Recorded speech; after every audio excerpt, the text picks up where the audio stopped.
welcome to the Design Sessions. I'm Rebecca Robeson. Today I'm going to talk to you about stone. That's right, solid slab stone, which we normally think of as what we put on countertops. We're going to talk about edge detail, we're going to talk about the different kinds of finishes, the different colors, the different materials, and we're going to address my ever so needed calling me out in the night kitchen that absolutely needs to be remodeled. And part of that will include stone countertops. All right, if you guys have seen my 10 home hacks video, enchanté. It's kind of humiliating because even though I did some really clever things when we first moved into this house, the one thing we've never done, except for ghost coat these cabinets and get rid of this thing, we did a few little things, but we've never redone our kitchen. So my whole deal is, if I'm gonna be talking to you about countertops and stone, well then why not be a part of the process of what I'm doing in my own kitchen as I am planning? So here's the key. You're gonna hear me say this throughout the design sessions from the first day you start to the last day you end, which I hope is never, and that is plan. I gotta consider my floors. I gotta consider my stone tops and my backsplash. I've gotta consider my cabinets. That's number 3. And the 4th thing is my plumbing and appliances. The things that you're gonna need to know when you're going shopping. First off, you're gonna need to know what is non-negotiable. For me, it's my floor. Either I'm gonna take a piece of this floor with me or I'm gonna color match with a paint fan. Secondly, do I know what kind of cabinets I want and have I picked my color? Some people like a gray cabinet on the bottom and a white on the top. Well, what color gray? Because it makes a huge difference. So have your paint color selected, or if you're gonna do a stained cabinet, have a door style with you of the stain that you're gonna use. One thing that I know so far is I do love my favorite paint color by Benjamin Moore is called Simply White. The rest of my house is simply white. This is a door off of my built-in in my living room, and I just brought it in here for an example. Now, I don't think I'm gonna get this fancy with the molding. I'd rather go with a shaker style door that's very clean, very plain and simple. But let's take a look at how this kitchen would look if my cabinets were in simply white. Wouldn't that be amazing? I'm gonna do painted cabinets and I'm gonna do my island painted as well. So for my countertops, do I want dark? Do I want light? Do I want a whole lot of movement?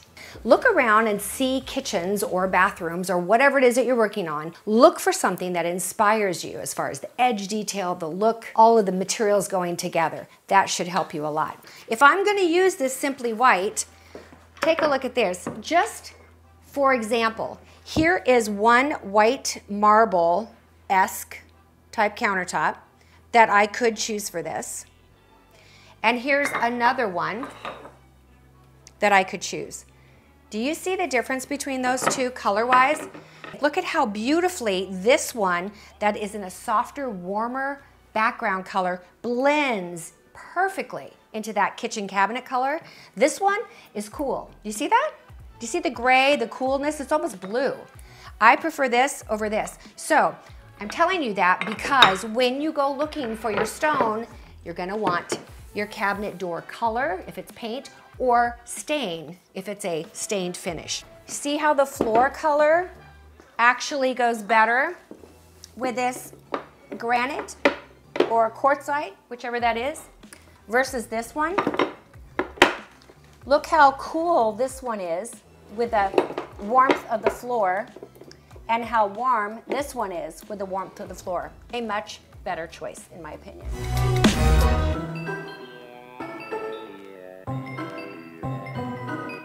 I want to introduce to you my own stone supplier. His name is Omer, and he flew in from Denver just to meet with me today in my kitchen. Thank you so House much. looks beautiful. Right. Except the one area. Yeah, and the bathrooms. This is the kitchen, but I haven't looked at the bathrooms, but. Okay, I have a question for you. What are your countertops like? Do you have stone countertops, and are they beautiful? I have a granite because it's durable. It's durable. With the lifestyle that we have, we cook the kids and then entertain with the the dancing on top of the countertops. Yet, but yeah, we use the kitchen a lot. But the biggest thing about the granite, the people has an impression that anytime they put a granite, they think it's going to be bulletproof and nothing is going to happen. They don't have to do any treatment. That's not true. Oh. So the density of the stone, even the category when they say it's granite, it makes a difference between the material to material.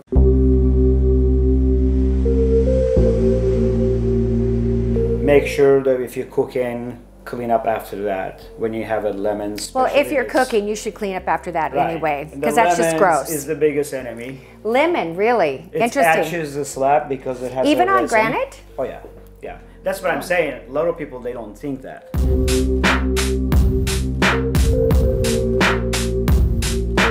So better than granite, there is a material called the quartzites. Yeah. They're kind of like quartzites are what I've been using mostly lately. And then they're much stronger than granite. Quartzite is one of my favorite stones. I use it a lot these days. It does need to have a cleaner line, a cleaner edge to it. But one of the things I love about it is oftentimes or sometimes you can find some that are somewhat translucent. And if it's translucent, you know what you can do? You can light it from behind. We get this thing, covered with the reflective milling, then Bob comes, applies his tape light. We would then come with a spacer, is what we were discussing, that will then, that'll be what the stone, so we basically get that little pocket in there. So basically you have a little light box in there that fills with light and disperses it evenly. Otherwise, if this is sitting right up against it, then you'll have spots. You'll see the lines, right. Yeah. I love how this is gonna look behind that stone in our La Jolla project.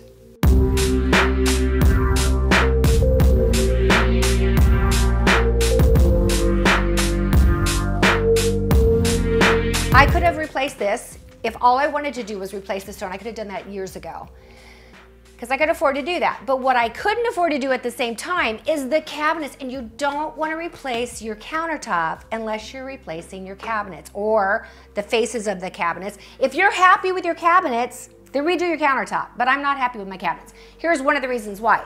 This used to be a doorway into what was the dining room. My dining room is over here now, but this used to be a dining room. So this was a pass-through. It's no longer a pass-through. It's got bookcases on that side. So now I have more space here. I want to rethink how I'm going to use this kitchen. I know there's all kinds of thicknesses, and back in the day when we were doing all this Tuscan stuff, it's always been 1.5 inches. Well, and every state is different. Colorado, we'll go 3 cm, which is 1.25 inches. No, I'm talking about they add that piece to it so that's to get the edge. That's what I'm coming to. Oh, okay. In California, market is less than 1 inch, 7/8, which is 2 cm. And then they typically do mitered edge.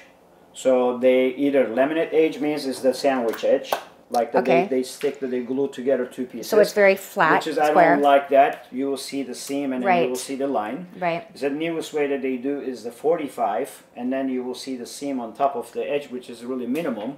Yeah. At that point, it allows you to go all the way. If you want to do 2 inches, 3 inches thickness on the slab, look like a big butcher block. Right. You can do that with the thin stone. But at that point, you have to raise your yes, this has to come counter up. space because you cannot use open your drawers. these. Right. On this countertop, you can see there are 2 pieces of stone that are glued together. So it's laminated to the other one. It's stacked to give you that nice thicker edge. You can go pretty thick. You can go up to 3 inches thick. But if you do, your counter has to be built up higher in order for this to hang over and still allow you to open up your drawers so it doesn't get in the way. One of my favorite details for a countertop that I love to do, and I'm doing on some houses right now, is the waterfall effect. You saw this in our Denver loft project where the countertop at the cooktop came over here and then it literally came down the side. It's why you want to know going in to visit your slab yard what kind of edge detail you're doing, because it does change significantly the number of slabs that you're going to need. this project that we did in Solana Beach, we did a little bit of a facelift on the kitchen. First off, there were some non-negotiables. You know how I've talked to you about, you gotta work with things you can't change. What they weren't gonna change was the floor. So that had to be brought into the thought process and the color scheme that I chose for this kitchen.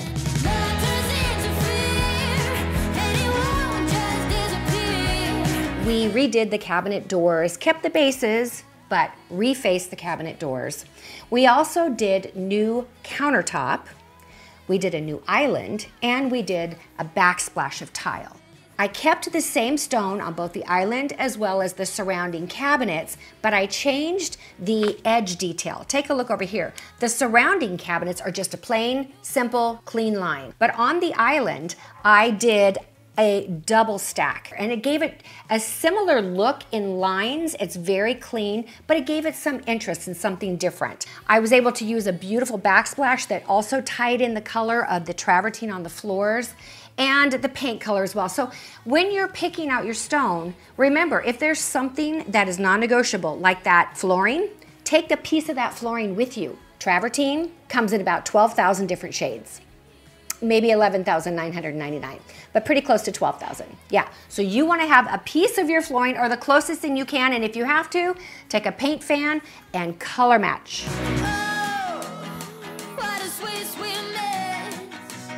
Once you've kind of narrowed down the direction that you're gonna go, then you go to the slab yard to take a look at the actual stone slabs themselves. What do you take with you? Here's what you need. The measurements of your kitchen, so you know how many slabs. You're also gonna need your cabinet door, perhaps style, but most importantly, the finish. Is it gonna be painted or is it gonna be stained? And whatever paint color or stain color, take that with you. You don't wanna do this online, trust me. You wanna be there at the slab yard to tag that stone, because I'm telling you, whatever this is called, let's say this is called Carrera Bagheera. Carrera Bagheera here is different than Carrera Bagheera there. We're doing a project, and Omer, I bought the stone from Omer. We actually took a trip together to Italy, which was like a trip of a lifetime, an amazing experience.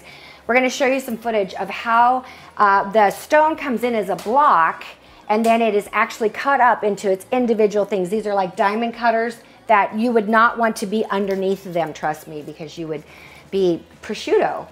But yeah.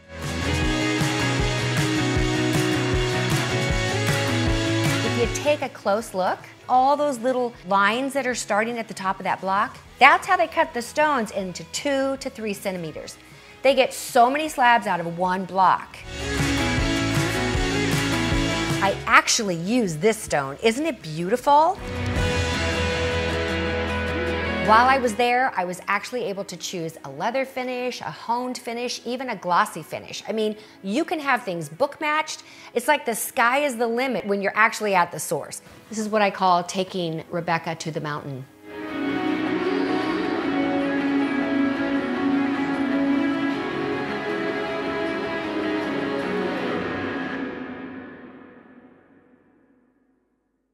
Let's talk about the order that stone goes in. Obviously you go, you tag it in the slab yard. You go in and you pick what you want, right? Once you get your cabinets in, they cannot do anything about your countertops until the cabinets are installed, and then the installer comes and he makes a template.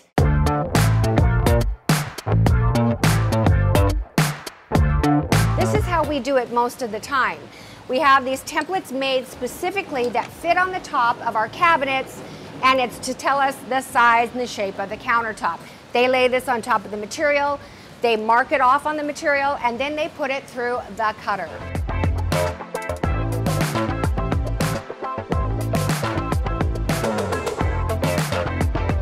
So the reason they template is obviously to get the exact shape on the cabinet that goes below. The reason I template is I like to decide what part of the stone I want to use. Let's say, for example, that you found a remnant, which is what this is, of stone that you could use in your home, like say in a small powder room or a bathroom, and it had something ugly on it. Here's what you do. You find out where your sink is going to be cut, and you place where that sink is going to be cut right where that ugly spot is. In this case, I would say, you know, this is going to tell me, when I look on the inside, what I am going to see. If I wanted it to be very creamy and get a lot of this like butter color in here, I would lay it like that. You don't have to go this way or this way. You can do it any way you want.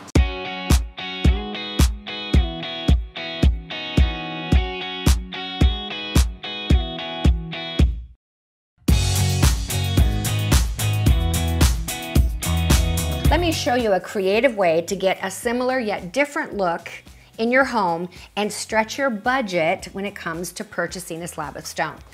I found this slab of stone that was very interesting to me. In certain parts it was more solid, in other parts it had a bunch of white that was included in it. So these two bathrooms were only separated by one room. So I wanted them to look similar. I wanted the colors to connect, but I also wanted it to look a little different. This particular bathroom, as I do a close-up on it, you can see here it has a lot of the blue and gray color in it and very little white. While on the other side, this one's got a ton of white in it. As you see these next to each other, do they look like they are at all connected or related? I drove out to the slab yard after I selected this slab, and look at here. This is the exact slab that was used. This part here with all this white going on is what was used in this bathroom. And this part up here, that is more of the gray blue, is what was used in this bathroom. Do you see how I was able to get two different bathrooms out of one slab, and they don't look like they're exactly the same, and yet the colors are identical, so there's a smooth, soothing transition from bathroom to bathroom. So what we have here is prefab countertops. This is really the cheapest way that you can do real stone, but not have to buy a slab and have it fabricated. You buy it like this, it already has the edge detail on it, but the fabricator can cut it down to fit exactly your space and put like the sink holes in it. The standard size of a countertop, like say for your kitchen or if you have a bathroom that needs a wider cabinet or countertop, is 9 feet wide and 26 inches deep. So then you get the measurements, you cut the sinks in, and then you make sure that it's exactly what we need. But if it's prefab, it's a lot less expensive. No, it's like it's more cheap. That's what I mean, less expensive. Yeah, it's more cheap. This photo is an example of a prefabricated countertop. This was in a resort, a hotel that I did a couple years ago called the Desert Rose Inn. Our vanities were custom made, but all of the countertops were prefab, cut to fit with the sinkhole cut out. It cut the cost, and in a commercial project, that is everything.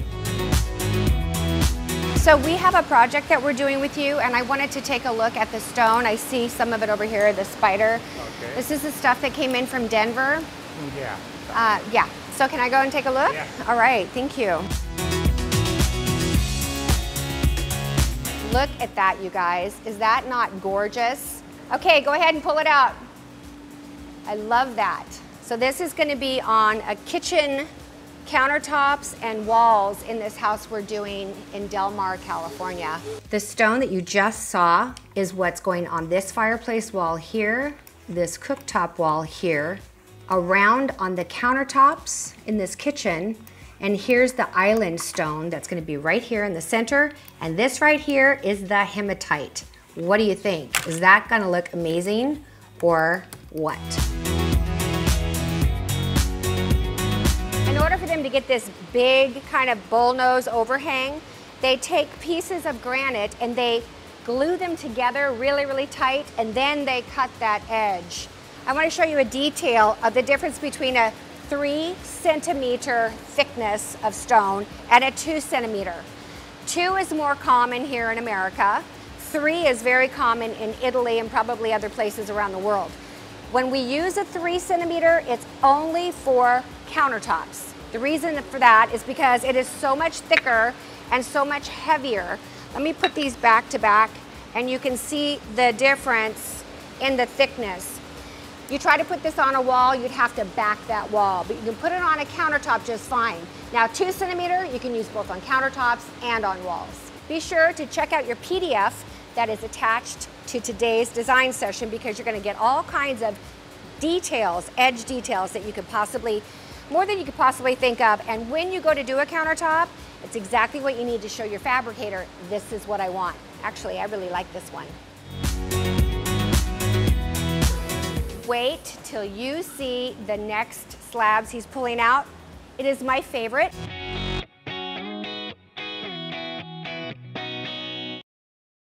So let's say, for example, you know, we were talking about templates and why you do them, and I'm going to show you. So let's say that you've got a stone like this that has a beautiful pattern and you want to get a certain part of it, but not all of it. If you don't go to your fabricator and do this yourself, you're going to get whatever he decides to do, which is always whatever's easiest, which is probably right there. And yet, is that the most beautiful part of this stone? Maybe it's right there. Or maybe you want the dark right there. I mean, there's options, right? This is a tiny one. Let's say you don't like this yellower color here, so you're going to keep it right over here in this fawn and white. Or you kind of bring it, you can decide exactly where you want your countertop to be cut out of. I just think that's so cool. When you actually are picking out this stone, you have to look at it in terms of what else are you using in that space and how are the colors going to go together. So I have a couple of cabinet color ideas that I want to look at while I'm here. Now that the stone is here in America, and not only that, in San Diego, I'm going to lay it out and see what it looks like. This here is our flooring. Here is our metal color. This is a glass that has sort of a gray effect and how it almost picks up this water color. And I think I'm going to put this behind the cabinet doors that are glass in the bar area. Now I've already done the work for this to pick these things out to make a match, but this is what is actually going to go on the walls of the bar. So what you see here, this is actually the stacked stone that's going to go on the exterior of the house right next to this bar where this is on the wall. I picked this out completely independent of this. I only had photos. So it was really important to me today to make sure that this is going to look great with this. Now there's one last decision that needs to be made, and it's probably one of the most important. That is the cabinet color. Because this is an outdoor bar, it needs to be made out of certain kinds of woods. Teak is an excellent wood for outdoors. It's great with the moisture and all the sea air, so we have to be careful. But teak can only go in so many colors. There are some samples that I brought back from the cabinet company. In the office, it appeared this might have too much pink in it. But honestly, here, I don't think so. That's one of our options. This is teak and it's been stained in a driftwood look. It's absolutely beautiful. I was back on the East Coast looking at our cabinets that were being made as they were being made. And I was taking a look at the samples and I saw this and I thought, boy, that is really a departure from what I thought I was going to pick. But it was interesting to me. I loved the fact that this was blue. Now these are outdoor cabinets. It's a very specialized thing so that they survive the weather and all the stuff that happens at the ocean. So this is blue, and this is like the light driftwood color, and I just want to see what this looks like with this. I'm going to stand back. That does take on a peachy, pinky feel, where I get an overall yellow, warm, buttery feel in here. I think as much as I loved this and I hoped it would work, I think it's not our best choice. I can with confidence say this particular teak will work just fine for our project. Woohoo, success. So remember the first stone I showed you and you could see it backlit? That's gonna be the normal countertops. And then right where the bar is with the bar stools, hematite. It is so rare. They only had one piece of it in all of Antolini. in Italy, and the guys that I was with said they'd never seen it before. Yay, look at that. I mean, hello, I can see myself in it. So I picked these out independent of each other, but look at the metal doors. That's gonna be on the refrigerator, some of the upper cabinets, and then this cabinet over here is like the cooktop, and the metal on that looks incredible with that island. If you're trying to get a good deal on a piece of granite or quartzite or marble, I used to think that going to the slab yard and seeing if they had any remnants was the place. It's actually not. The fabricator is the one who gets all the leftovers, and these guys just told me they sell these. So trust me, I've been looking through here, there's marble, there's all kinds of fabulous options and at a fraction of the price. So check out your local fabricator. That's a really good tip. Thanks, guys.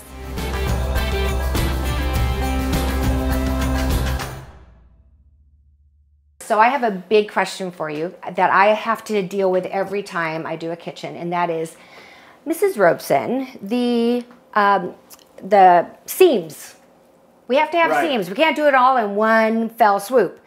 So where do you think the best place for seams are? I'm not a fabricator, but my experience in all these years, I never liked the seam on the visible areas, especially on the seating area, on the corners. Back in old days, they always liked to do the corners like the 90 degrees. But ideal way, as you can see, that the sink has only a couple inches space in the back and the front, and a few in the back, typically because you have the window sill. So I always prefer the seam to be in the middle of the sink. See, I like that too. For example, for the island, the size like this, and everybody's going to be hanging out here, and you don't want to be seam in the middle, unless no, of course not. If you don't have enough material that you have to do the book match, that would be an ideal way to do it. But this application. Let me show you some pictures, some examples of what Omer is talking about when he says book match. This one is so beautiful. It's 4 pieces of granite book matched together, but I think that is absolutely stunning. Slabs are cut like this, right? Correct. Right? So they come off like this, and then you've got the next one, and then you've got the next one, but they can do it where instead of it being like this, it's like this. And now it's a mirror, it's like a butterfly. They call it butterfly. Is it? Is that really? Yeah, yeah. They call it butterfly. I thought that up. I did that at the Denver Loft. Take a look at that.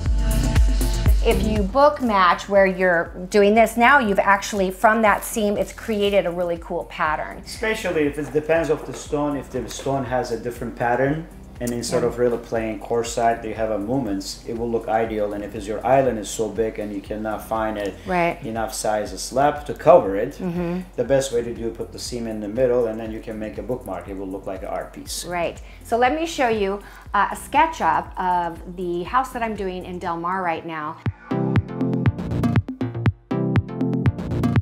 This is kind of just to give you the idea of the size of the room. In order to do a 4-way book match, you want a very distinct pattern. And the pattern on this stone is diagonal lines. Very, very sharp, obvious diagonal lines. So that's what's gonna make it look really interesting. And the idea is that that stone is gonna go all the way through.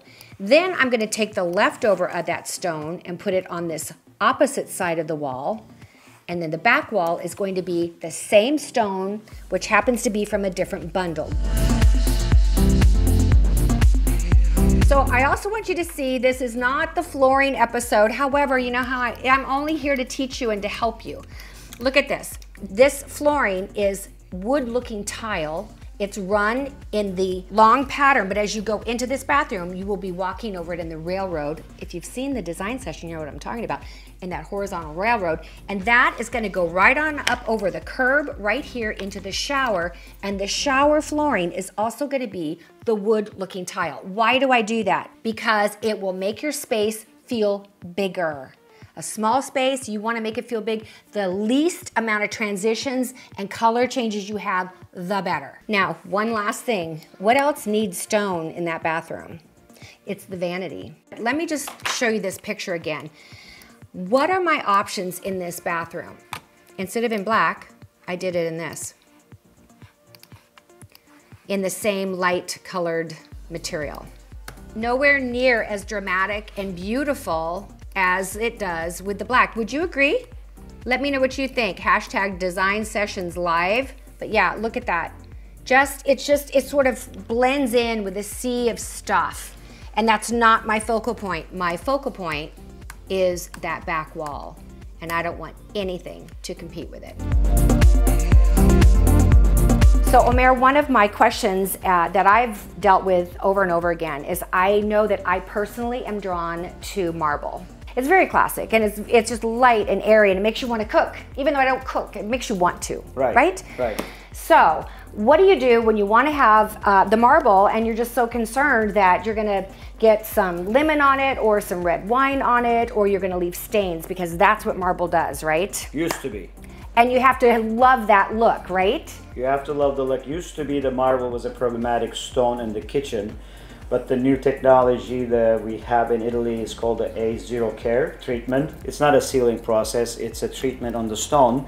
We warranty that nothing will affect your marble in the kitchen forever. Isn't that incredible? Cook, you can spill the wine, you can throw olive oil. Of course you need to wipe it. But sure, nothing will stain and nothing will etch, and then we give the warranty on that. That's the newest revolution in the stone business. I think that right there, like there's probably a lot of you watching today who may have white marble or some granite or something in your kitchen. You wish you could have gone with the white marble but didn't because of the staining. I'm here to tell you, Omer, I'll be happy to sell you some A0 Care materials in the marble, and we are working on one of our projects. I fell in love with this particular marble. It was already here in the US. I loved it so much that we sent it back to Italy to have it made into Zero Care, right, because I know that that's exactly the look my clients are going to want, and it is the lack of maintenance that they absolutely want. I bet if you were to guess, you would tell me that when I, as an interior designer, go into someone's home, let's say in La Jolla, California, that I get to do anything I want and everything I want, right? Everything must go. That's what you think of when you think of an interior designer, but that's actually not always the case. Even in homes that are luxurious, multi-million-dollar homes, they don't always want to redo everything. Here's the thing we didn't change. We didn't change the countertop on the main part of the kitchen cabinets. As you look all the way around the kitchen, you'll see all of that black granite. It's a lot of black granite. And then of course on the island, can I say it again? That's a lot of black granite. We don't have to replace all of it, but I was able to redesign the island and put a brand new island in there. And in doing that, that meant, we're gonna have to get a new countertop. So we did for there, and we changed the backsplash behind the cooktop. Look at all of that black granite all the way around. Great foundation, but that spectacular stone. And this is actually stone from Italy that was laser cut into this beautiful pattern. I used to say it looks like wallpaper. That, along with the countertop. Oh my gosh, this is incredible. Take a look at this footage way back when I did this kitchen of how we lit underneath that countertop and what it looked like once the lights were on.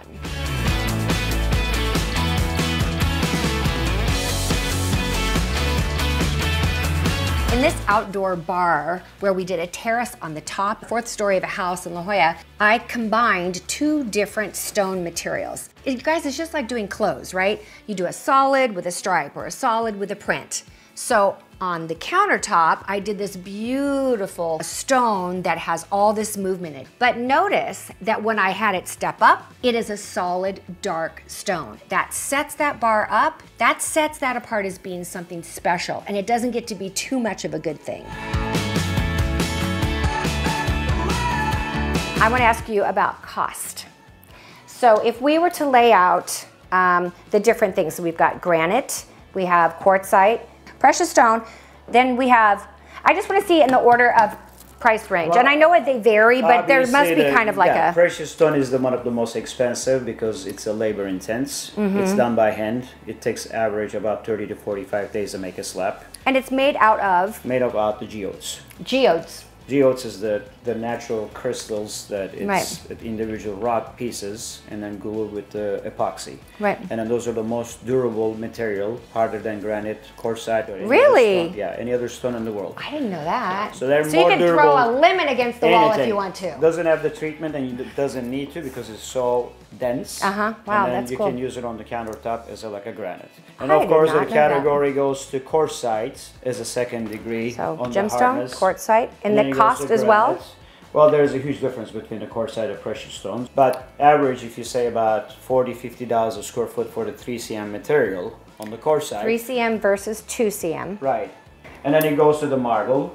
Marble is less expensive than granite? Depends. Okay. I mean, there's some Could be marbles Calacatta that, gold, and of course, that's very Calacatta expensive. Gold or Calacatta OMG or Statuary, OMG. that's type of thing. But Wow. there's a certain marbles that you can definitely get a purchase around $20 range. Okay. And when you hit the zero care factor on it, it's still be the close price to the granite. Okay. So marble is, by and large, less expensive than granite. And then what goes below marble? Cultured, Well, there is a the type. stuff in my bathroom. There's a type of stuff that I haven't shown you that yet. Man-made, yes. Those are the ones that's called Right. Sile stones, Caesar Right. stones. There's Yeah. so many different And those are names. less than They're way all the less real than stone. granite. And it seems like they're more durable applications, but they just fake. If keeping your costs down is important to you, a couple things that you can do, which I'm doing. One is I'm keeping my plumbing in the same location as well as my gas lines. So when I redo this, that kitchen sink will still be there. And it makes sense anyway because the sink is there. The other thing is, remember that the base cabinets that you have in here, if I was to take this little peninsula out, there would not be any wood floor underneath of it. Keep that in mind whenever you are changing up your kitchen because it can be a domino effect. You need to consider every aspect when you're doing a remodel.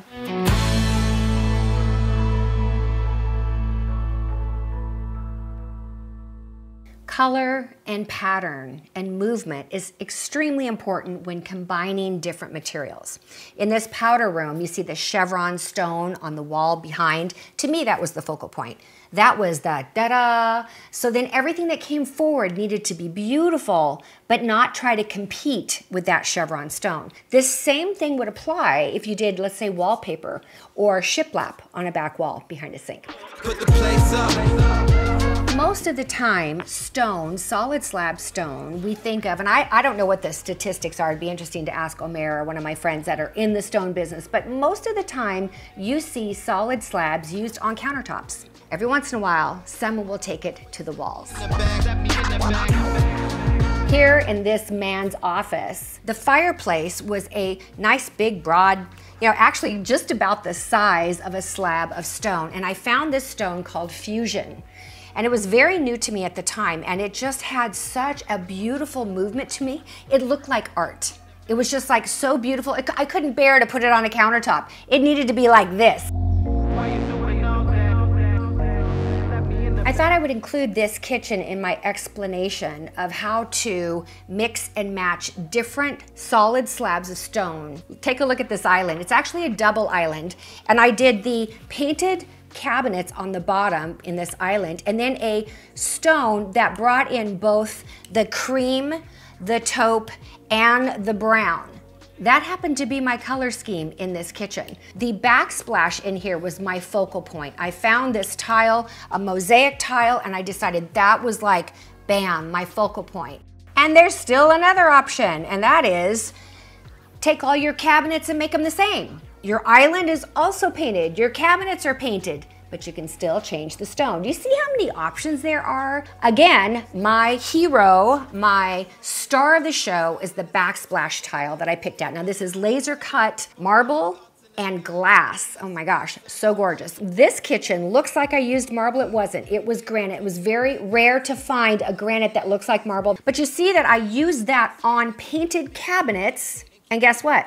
I changed it to this dark, it's actually called brown cohiba, I recall that, in the island. It's a beautiful dark countertop. But guess what?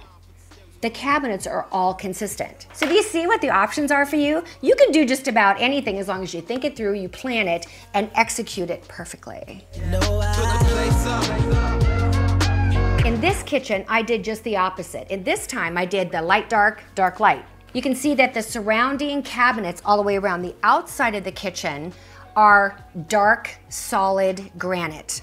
Now, they sit on painted cabinets, but as you come forward to the island, it is a rich, stained wood island, completely opposite in the cabinet respect, and it is a light colored granite top. The details of what I did in this particular island, I've only done it once. I absolutely love it. I should do it again.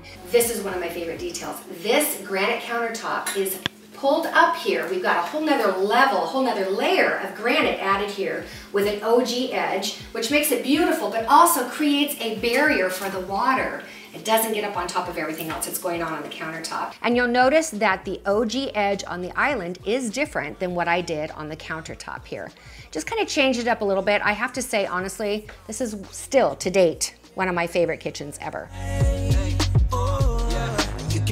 When you look at that PDF, do not discount the one that's called chiseled. I've used it a couple of times. I used it here on a dry bar. In this project, I did the stacked stone behind in this bar area with the glass shelves in between, and this edging detail on this bar. I mean, come on a bar, that's a cool place to do it, right?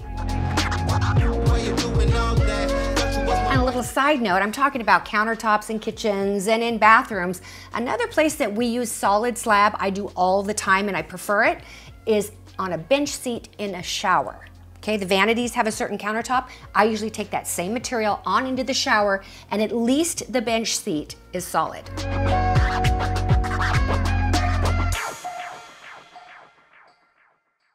So how about finishes? Typically when you think for a long time, granite stone was a polished material, very shiny. Right. But now there's other options. The main ones is the hone or leather. Leather, when he says leather, he means leather. Leather finish, and then He has an accent. So here are dual islands. Again, this leather finish. I tell you what, after living here for 3 weeks, putting this house in, this is the countertop I would use, and I'll tell you why. It covers a multitude of sins. I'm not kidding you. It does, I mean, you have to look at it in the light just right to make sure there's something on it, because it absolutely covers everything. Basically what makes the material shiny is the resin. If you remove the resin from the stone, you're on the bare stone, the color, it will look dull.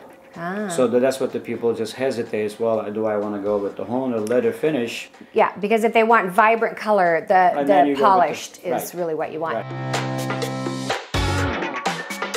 Right now, matte finishes are so popular. They're very, very trending, the matte finish. And I personally like to do different kinds of stone on the countertops than I do on my island, for example.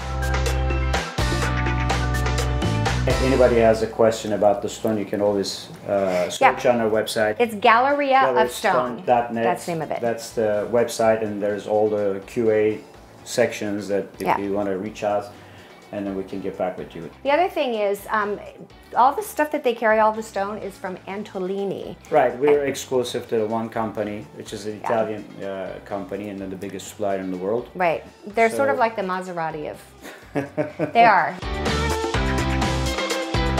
Before you go, I want to show you my bathroom.